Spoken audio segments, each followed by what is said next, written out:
Purple Daily is daily Vikings entertainment. We just want the Vikings to win a Super Bowl before we die. I will ride with this group. Seriously, man. Please. And away we go. Yes, welcome into one of two episodes of Purple Daily that we're going to hit you over the head with here today. And Judd, today is a massive day. It's a massive day all across the landscape as America has to decide. They have to choose. Yes. America has to choose. Yes, go to the polls. Go to the polls. Which of these two qualified candidates is going to be the quarterback of the Minnesota Vikings in 2024? Will it be Sam Darnold? The quarterback convention starts Wednesday. It does. Security will be high because there's a lot of concerns. Like the candidates need to be protected. Yes, and there might be twists and turns along the way. Maybe there's going to be a surprise candidate for Vikings quarterback at some point. We're not sure. Mullins is running on the veteran backup ticket. Jaron Hall? Is Jaron Hall still in the mix? He's on the young. Well, the kids love Jaron Hall because he's young and hip. He's like a junior quarterback senator or something. Yeah, I don't know. Exactly. So we're going to do two things today on Purple Daily. You're going to get a 53-man roster projection episode. And then on this bonus episode, Judd's going to bring us the former lead Vikings beat writer of the Star Tribune and a man who will be bringing his binoculars or field glasses to training camp. I'll be out there Wednesday and a bunch of days with you. But Judd's camp notes are on the horizon here. He's going to give us a few things to watch during training camp. The first thing you should watch, though, is if you're a business owner, make sure you have the right insurance, the right offensive line to protect your business, if you will. And that's where Federated Insurance comes in with a customizable lineup of industry-specific coverages. So regardless of what industry your company falls in, and risk management services to help you continue your winning streak as a business owner. Federated's been around and trusted since the early 1900s. And you can find out more at their website, federatedinsurance.com, where it's our business to protect yours. All right, where do you want to start here? Well, I think we have to start off with what you were talking about, which is the absolute one of the most intriguing races. Now, it should be decided by September 8th, so it's not going to take as long as some, but it's nonetheless equally as important if you are a Vikings fan.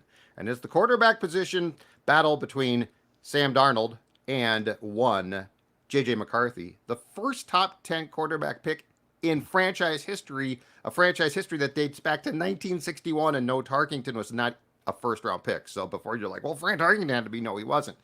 So there's few, as you said too, you said this well, there's going to be twists and turns. There's going to be twists and turns. There's going to be misdirection plays. We're going to be fed some things, and it's like, really? Because I thought that's what we weren't fed before. And I want to refer, first of all, to Friday. Kevin O'Connell made an appearance, and we were all gathered around our radios. Wow, you just have a radio there. Yeah, FM. Is there Kevin an AM O'Connell on there? Yeah, it looks like Yeah, of course there is. That's where we used to be. That's where we used to be, yeah. Yeah, I can find us sometimes. And then, so anyway, on this very Sony right here, Kevin O'Connell, appearing on KFXN, said that there was going to be a competition for the starting quarterback job. Now, Kevin O'Connell, when asked by our friend Kevin Seifert, who did a fantastic piece on the quarterback situation and how it unfolded, and check that out if you have not.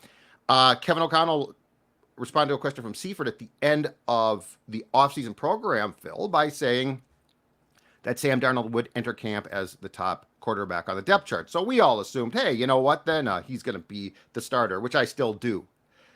But I do think there's going to be a competition in the sense that I don't think like JJ McCarthy is going to be standing there like Kellen Mond was a couple of years back, watching rep after rep, right? He's not getting any reps. It's like, this dude is screwed. Yeah.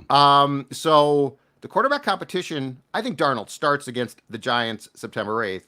However, I do think this is going to look very different than JJ McCarthy's just shoved to the background. I think he gets reps. I think he gets playing time. And I think he gets a chance to most definitively show this. I think this is the most important thing. Can he be the backup quarterback on opening day?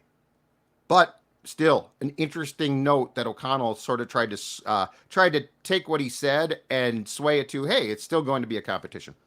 Yeah, you brought up the Seifert article, and it's full of new information, details on some tidbits of information that maybe we had before. And one of the things that stood out the most to me is how scarred Kevin O'Connell is I'm taking this phrase from Seifert's article, the botched development of Dwayne Haskins in Washington. Mm-hmm. So they drafted Dwayne Haskins. Jay Gruden was the head coach. KOC was the quarterback's coach and then offensive coordinator. And KOC basically said, yeah, we all were on the same page when we drafted him. We think he can be a big-time quarterback, but we need it to be a meticulous process. And without throwing Jay Gruden completely under the bus, he said, and that thought process was short-lived because he got put into a game. Jay Gruden put him in week 4. Mm-hmm. And it was a tumultuous 2 years. Then he goes to Pittsburgh, tragically dies in 2022. But Kwesi had a great quote in this article about sort of the development of quarterbacks. A lot of times when we go back over history and say these quarterbacks have missed, that quarterback is a bust, such and such, there's a lot of hands that are dirty in that regard. And we're going to make sure that our hands are clean in this situation and give JJ McCarthy the best opportunity he can be to be the best player he can be in this offense, which is, sort of cliche speak at the end, but it is, we do that where that quarterback, Sam Darnold, is a bust. And then we'll say that Brock Purdy is a hit. Oh, my gosh. But what if you would have put Sam Darnold in Brock Purdy's infrastructure from year 1, and then you put Brock Purdy in that crazy Jets infrastructure from 6 years ago? It's not all just the quarterback. And it's interesting that they all have a 30,000-foot perspective on this that seems to be the right one. So I'm very curious about this as well, okay? Because as we know, the people that run the Vikings from the Wilfs on down, right? They always have this thing of we're going to be competitive. So what happens if Darnold struggles? Because I don't know that you turn to Nick, right? Like, is it like next man up, Nick Mullins, you're starting? Here's where I think that what O'Connell told Seifert is sort of a shot across the bow of warning. I don't think it's a shot at Jay Gruden. It comes off as that. I think it's a shot at Daniel Snyder, who insisted that Washington draft Haskins. And I think a lot of people, including Gruden, were like, whoa, no. And he's like, we're going to do it. Then they got off to a rocky start. And all of a sudden it's like, you got to play the kid. It's Ponder. Like, Ponder is a great, to what Kwesi's saying, how many hands were dirty in Ponder's demise? Because it was like 5 or 6 weeks of Donovan McNabb. And McNabb was terrible, and that team was not good. And all of a sudden, at halftime, primetime game in Chicago, it's like, okay, Christian. And you can also make a case, too, that it starts with the draft position. Like, Haskins was probably drafted way too high. Ponder for sure was. Mm-hmm. So, like, Kwesi's right about this. But I wonder if what O'Connell is saying is, because there's also some very interesting quotes that you can read from O'Connell towards the end about, I'm willing to put my job on the line to do this right. I wonder if this is the whole, hey, we all agreed to this.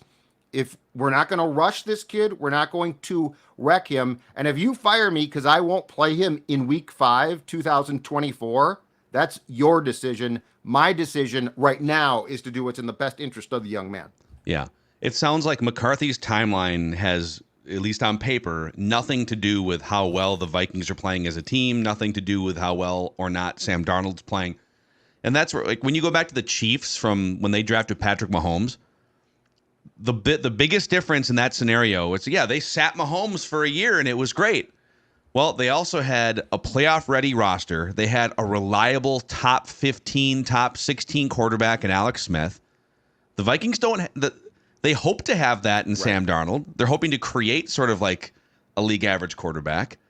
Can we, since we're on the quarterback subject, I have like 8 or 9 just like little things from that article. I just want to like speed through and throw them at you and see what your thoughts were too. It's an amazing deep dive by Kevin Seifert. Yep. So just like it was a timeline it was an inside look at the 2-year plan to bring in JJ McCarthy. Now, 2 years ago, they didn't know it was going to be McCarthy, but it started with the 2022 offseason, and KOC is being interviewed by the new general manager, Kwesi, and the Vikings brass. And in that room, during his job interview, KOC was adamant that the Vikings should keep Cousins in 2022, believe they could win with him. And as Seifert characterized it, Kwesi agreed, but wanted to hear more about, okay, but like, what about life beyond Kirk? Because I don't know that we can be paying him for another, like 5 years. The Vikings checked in on Justin Herbert officially. We started reading those like recklessly speculative emails that people were sending in. Schefter put that out draft night. Yeah. As well. But Seifert confirmed, Seifert and Schefter have confirmed that they made a phone call on Justin Herbert, just exploratory, maybe even more, around the time of the NFL Combine, which is interesting. Mm-hmm. There was some mild internal sentiment to draft a quarterback in 2022, the first draft that was a disaster, by the way. Yeah, it was called Phil and Judd. Yeah. The quarterback's available? Yes, we were like, you might want to draft one. Yeah. So yeah, but the draft class included, to your point, Kenny Pickett, Desmond Ridder, Malik Willis, Matt Corral. But KOC shut it down and has since jokingly referred to himself as the Vikings quarterback killer in draft discussions, which he said at that little like church seminar thing. Yes. Then the Vikings wanted to sign Brock Purdy as a UDFA after that draft, but the Niners took him in the 7th round. That I did not know until I read it. Randy and Cottage Grove had the Vikings drafting Brock Purdy that year. I know he did. It's one of his greatest. He saw something on film through the glaze of alcohol he drinks that allowed him to see the future talent of an Iowa State quarterback. It was very impressive. Yeah. The Vikings absolutely wanted Kirk Cousins back in 2024, but on a 1-year guarantee with optionality beyond 2024, which is a great word. Made perfect sense. Optionality. Cousins wanted multiple years and a team that wasn't planning to draft his replacement. And the article states, as it turned out, the Falcons were also planning to draft their next quarterback, Michael Penix. They just didn't tell Cousins. And then I thought this was cool, too. Part of the private workout evaluation of these young quarterbacks, they'd go into North Carolina for Drake May, Ann Arbor for JJ McCarthy. And one of the things they would do is have the quarterbacks pick a lunch spot for the group of like 8 or 10 coaches, Josh McCown and Kevin O'Connell and Kwesi Grigson, all those guys. And they were looking to see what kind of place did they pick? Were they thinking about the group dynamic? Did they pick a place on campus, off campus? How did they interact with the servers and any fans that would come up to them? Right. And it sounds like JJ McCarthy, not that that's a huge slice of the evaluation, but it's like a piece of it.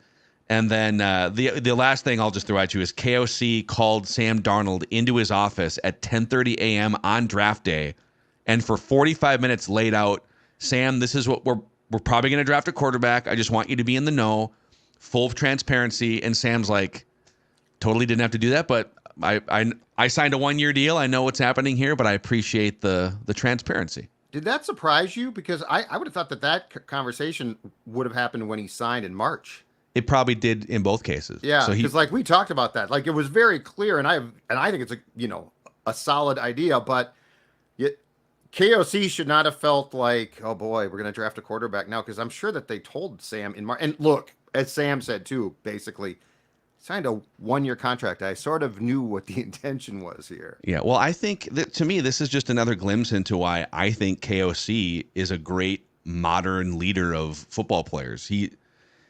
You have to communicate. You can't leave players in the dark. You can't they probably told Sam Darnold on March 15th or whatever it was. Yep, 1-year deal. We definitely have our iron in the fire for draft time. But to circle back around, 2 months later and say, all right, just to be clear, I don't want you to be in the dark on this.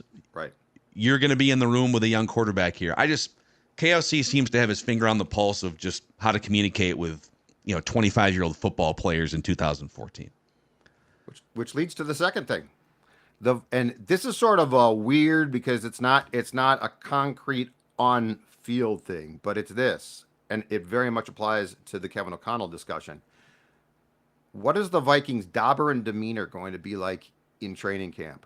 Now, it's been an incredibly difficult past few weeks. I mean, Kyrie Jackson dies, and this guy was with these guys in the off-season camps. Yeah. He passes away tragically in that car accident.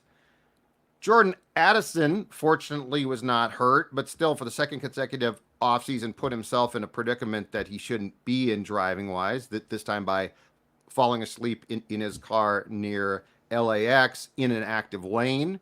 So here's the interesting thing that I think. One is you can sort of tell how a team like goes about its practices too. And I don't know that getting past Kyrie's death, like that sounds, oh, just get past it. Well, that's a lot to ask of people.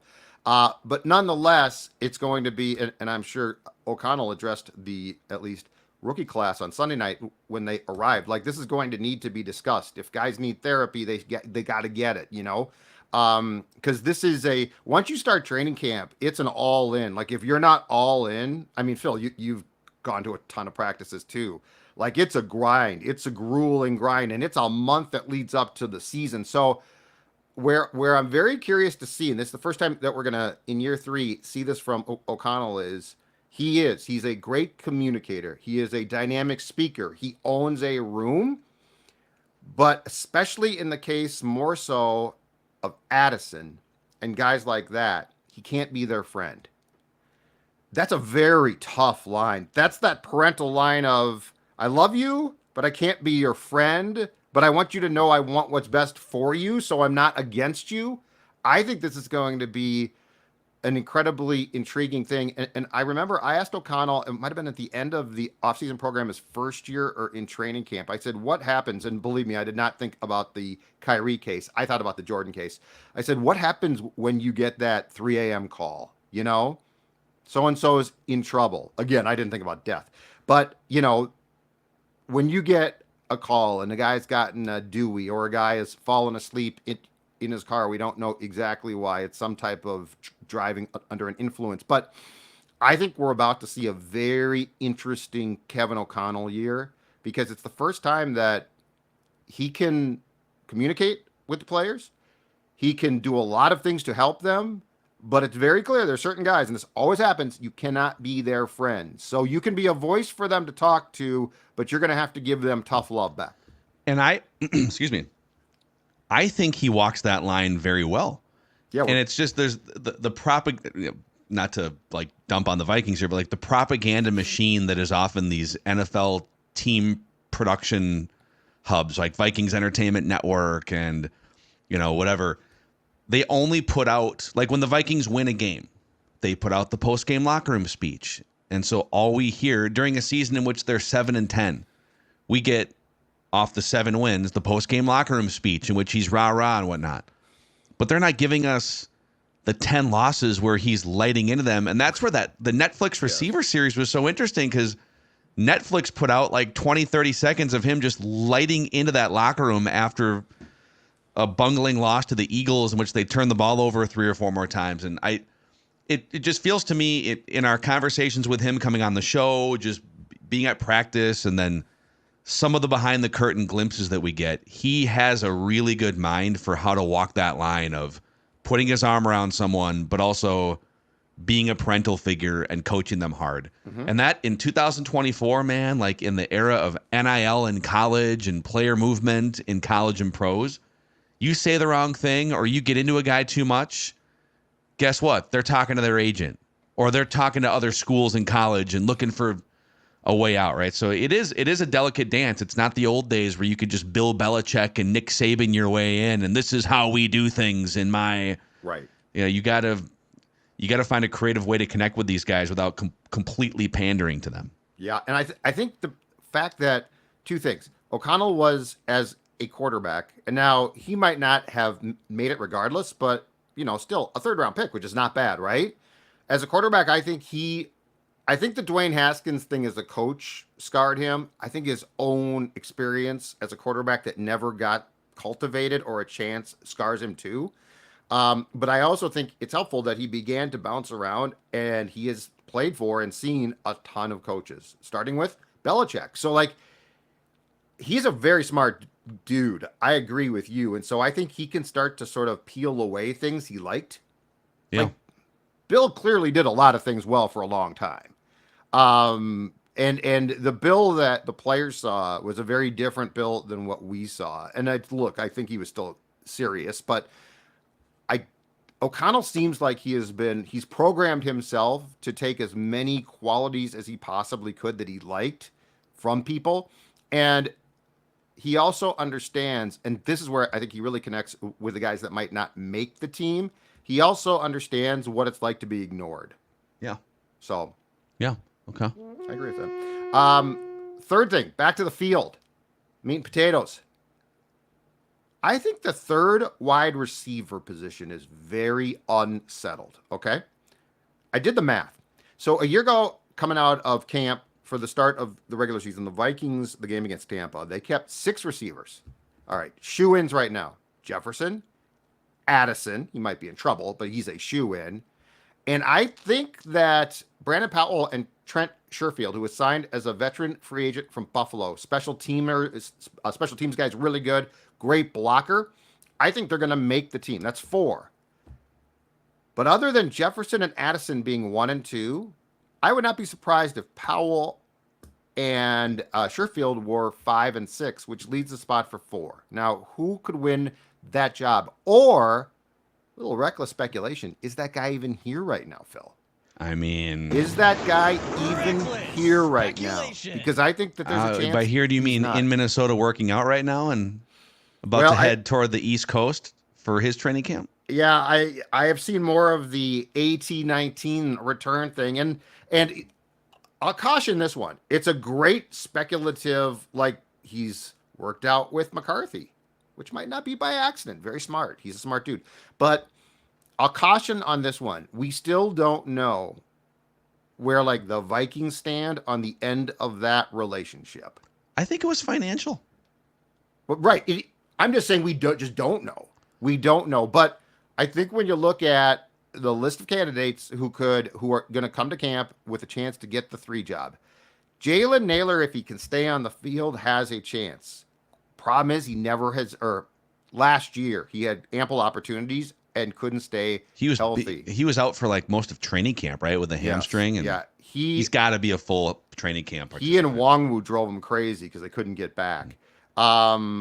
Tristan Jackson is an interesting one. Lucky Jackson. So like there are some guys that could vie for that job, but I think it's a fair question. I got 4 receivers they're going to keep, but is the guy who might be the 3rd receiver even going to be a TCO Performance Center on Wednesday? Yeah, I think again, the Thielen thing, what is he doing on that team at this point? They also brought in some good receivers. Deontay Johnson. Like they got some guys there now that are a little bit younger. And if you're him, do you really want to? I get you went there thinking it was going to be something different last year. You took the money because it was your last chance to get a contract, but this would be such a perfect landing spot for him for 1 or 2 more years as the clearly defined number 3 receiver behind Jordan Addison and Justin Jefferson. Just some reliability, red zone. I don't know. It makes too much sense. Now, if I'm the Vikings, I only have 3 draft picks. I might get a 3rd round comp pick, but am I giving up a 2025 draft pick for him? No, 2026 because they have 5th round pick. They don't have a 6th or a 7th, right? No, you're not going to give up one of your 3 draft picks. You can't. So you'd have to hope that he gets cut or come up with some other way. Pick. Yeah, you could do that too. I mean, he's at the end, but he does make sense here. And McCarthy likes him. I'm here for it. No, I agree completely. Before we continue forward here with the rest of Judd's things to watch at Vikings training camp, something to help you maybe during those dog days of camp. Something you're sipping down the coffee. It's the dog days of camp, what are you right? talking about sipping? I don't sip. I guzzle. AG1 is here. How about this? So they did some research recently, and with AG1, you might need less coffee to power you through the day. For 91% of participants in an AG1 research study, who that was the case. 91% said they drink less coffee after 60 days of AG1. So I've got my AG1 travel pack right here, at least the one that I'm going to consume later today. I've become kind of more of a mid-afternoon AG1 guy. Sure. Some people wake up in the morning, either put a scoop or one of these travel packs. You're wide awake then. You're right. Wait till 2 o'clock. You're like, I'm sort of tired. AG1. I like that. Nap time starts coming around. And so AG1, each scoop contains whole food sourced ingredients that support gut health, focus, immune health, and more. If you want to take ownership of your health, it starts with AG1. Try AG1 and get a free 1-year supply of vitamin D3K2. I do those little vitamin D3K2 drops every morning too. It's great. And five free AG1 travel packs. Easy for me to say. With your first purchase. drinkag1.com/purple daily. That's drinkag1.com/purple daily. Beautiful. All right. Thing to watch, Judd's camp notes coming up starting on Wednesday. Thing to watch number 4.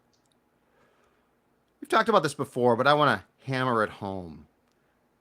What is Dallas Turner's role going to be? Because you don't trade up like the Vikings did to take him. And I know that McCarthy's the sexy pick, the guy to talk about. But, Dallas Turner fell to 17, which shocked a lot of folks. I think in an ordinary draft year, he probably goes around top 10.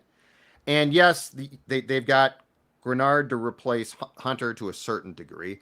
They've got Van Ginkel, who, according to Dukes, it sounds like his foot is going to be okay. Now, he might start camp on a pup list or something, but he'll come off quickly. But Dallas Turner, and when you see him on the practice field on Wednesday, he is, like, you think of Daniil, right, who is just sculpted. Turner isn't sculpted yet, but he sort of looks like a linebacker, pass rush end. He's got the speed. I think they're going to find a role here. Like, I don't think he's going to be, I think it might be selling him short to say, well, he'll be a rotational guy. I think if he comes to camp and impresses, i.e. knows Flores' playbook, I think he's going to be a guy that we see a lot. And my only question is, if you want to get, and I'm sure at times they're going to because Flores is creative, Grenard, Van Ginkel, and Turner on the field together, how are you going to do that? And training camp is going to provide the first glimpse of that. But just don't forget that Dallas Turner was a guy that this team traded up for, first round, and I think could have a large role on this team. I would be just based on the roster construction and how complicated Flores' defense can be, especially for a rookie to pick up, although Ivan Pace picked it up really well as an inside linebacker. Yeah. Enough to get the green dot treatment in training camp.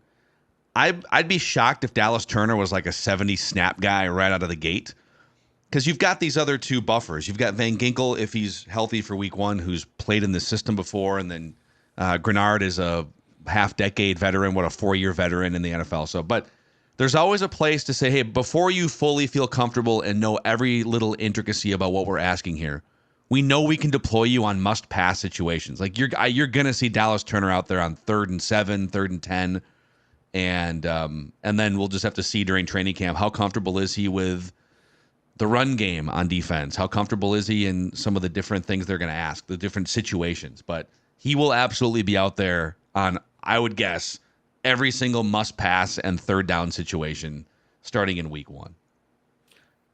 Number 5, playing off of that, is this one. When training camp opens, and he's going to have to show some of these things in practices. In preseason games, we won't see them at all. What does the mad scientists? B-flow. B-flow. What has B-flow changed? Because he is not going to come back. First of all, I think he has personnel that fits more what he wants. So that's an improvement. Because he basically took personnel a year ago and did a great job, but it wasn't all his guys. I think he's far more towards his guys now. And as Josh Metellus told Dukes, perfect example. They want me playing up more now. Like they're going to change these roles, because Metellus' role was awesome to start with. Sort of late in the year, sort of became predictable, but now super predictable in the sense that the OCs around this league have just spent the last 5 months in dark rooms while we're out on boats enjoying beers.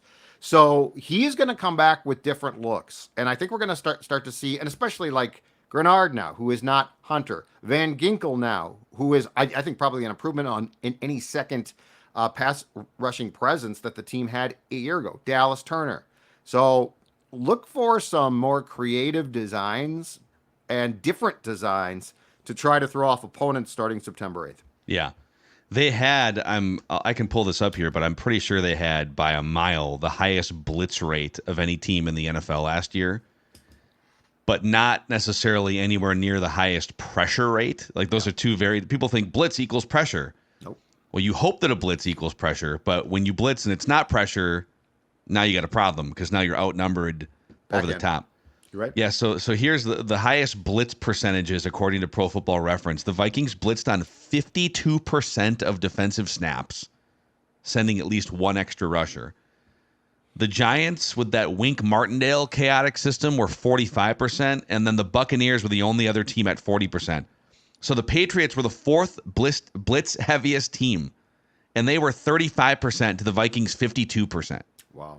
Which shows you how much of an outlier they were. Wow. But in terms of pressure rate, the Vikings were middle of the pack. They were like 14th or 15th in pressure rate. Mm-hmm. The Lions, on the other hand, the Lions were blitzing about half as much as the Vikings, but generated the most pressures of any team in the NFL. That's where you want to live. Now, the Lions have a bad secondary, and they're looking to improve that. But, right. If like the holy grail is, can you blitz never and get a ton of pressure? And that's what the Vikings did back like 15 years ago, and it was Jared Allen and Kevin Williams and Ray Edwards. Like, they weren't blitzing very often with those defenses. Yep. And even with, when the early Mike Zimmer days, he would deploy the double A gap blitz.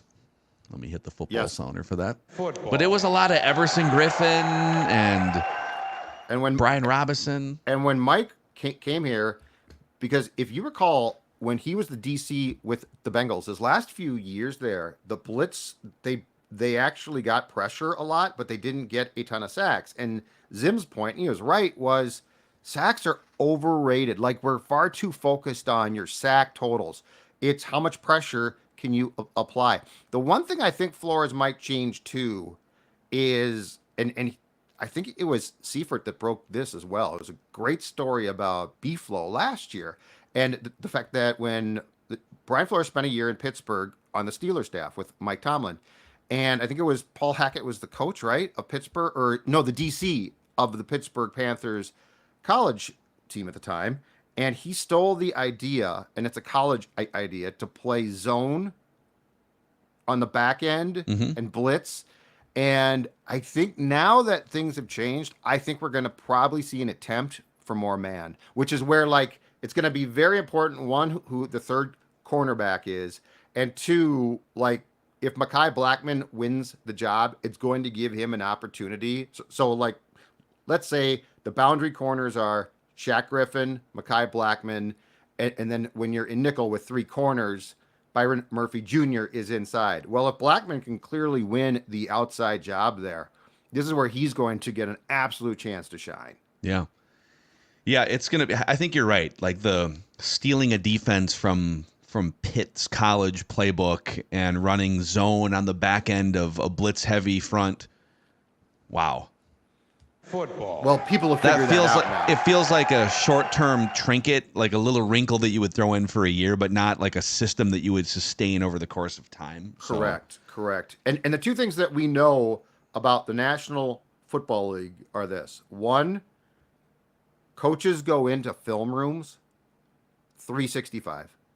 And Purple Daily is the only other football committed podcast that mirrors what those coaches do, because we come in and do this show 365. That's right, 365. Football! Right. Football! Yeah! Football! Well, Football! Is that the end of the list? Did we hit the end of the list? 5? There we go. And there's more, by the way, and that's where Judd's camp notes are going to come in. Oh, yeah. These are things I will simply be monitoring, as will you. These are the big picture themes. Yeah. I mean, quarterback is clearly number one. I think you're right about just the vibe of the team coming off a tumultuous 6 weeks here.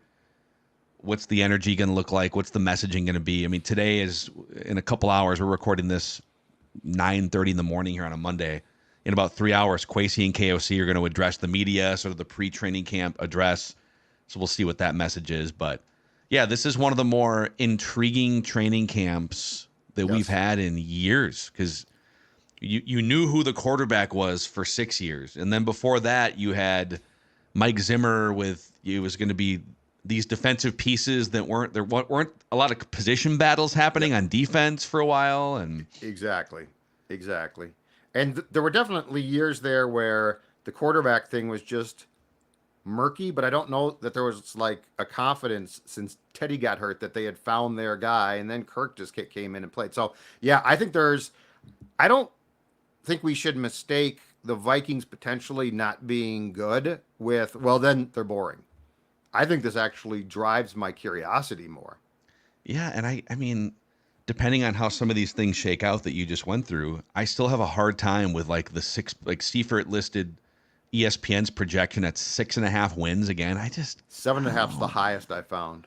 I did some research yesterday, and it is a tough schedule and huge questions at quarterback, and those Right. two things right there kind of disqualify you from being like a 10.5 win projection, and I get that. absolutely. Yep. But there's also a lot of really good pieces here, and if a couple things go their way, Darnold fits into this system very well, and they find a number 3 receiver, like they stay healthy. JJ McCarthy is just a guy right out of the gate, maybe, and we're not expecting that right now. Yeah. It changes things. I think my biggest question is this. If Darnold struggles, and it's clear that the rest of the team is and they've got some really good skill position guys, it's clear that the rest of the team can do their job. Do they allow him to continue starting because they don't feel that McCarthy is right yet? And I don't think from a messaging standpoint in the locker room, if you keep Mullins, I don't think you can play him unless Darnold gets hurt and McCarthy's not prepared. Like, I don't think that in week 5 you can be like, we're making a quarterback change, and everyone's like, oh, wow. And it's like, Nick Mullins. I don't know you can do that. Yeah. But I think to your point about Daniel Snyder from the Dwayne Haskins situation in Washington, I don't think the Wilfs are going to be impatiently meddling during this season. This feels like everyone's on the same page. It's a transition season. They trust KOC. And if he determines that McCarthy is not ready to play until a certain date, I don't think Ziggy and Mark are going to come in over the top and tap him on the shoulder and say, no, we need to sell some number 9 jerseys. Get him out there now. It's pretty clear O'Connell has, because if he's going to tell Seifert this, it's pretty clear internally he has said the exact same thing, which is, this is my job, and I would prefer to be fired than for you to come in and get me fired. And I think the only time that I have thought that the Wilfs influenced the quarterback decision of note was when the 2008 Vikings, who by the way had high hopes, got off to a really bad start with, I think, an 0-2 start with Tavares Jackson, and then Gus Frerotte started in week 3 and actually got them on the right track. And the reason why I say I think that came from the Wilfs is that was the only, or one of the very few times that Brad Childress, like the Monday after a game, announced a quarterback change. Yeah. Like, he never would do that. He'd be like, let's wait and see. It might be Kelly Holcomb. Oh, boy. Wanted to tell his bosses that he was and I think that they had told him, command. yeah, exactly. I think they said, yes, exactly. So that's the only time, but that was a very different circumstance as far as the team went. And O'Connell and Childress obviously are very different people. Yeah. Thanks, Brad. By the way, with training camp coming up, I think practice opens to fans on Saturday. Welcome back football, right? I think that's so, our day. Yes, it is. So yeah, don't be shy. If you see Sports Dad, if you see any of us from Score North roaming around and you have a football take, don't be shy. Shout it out.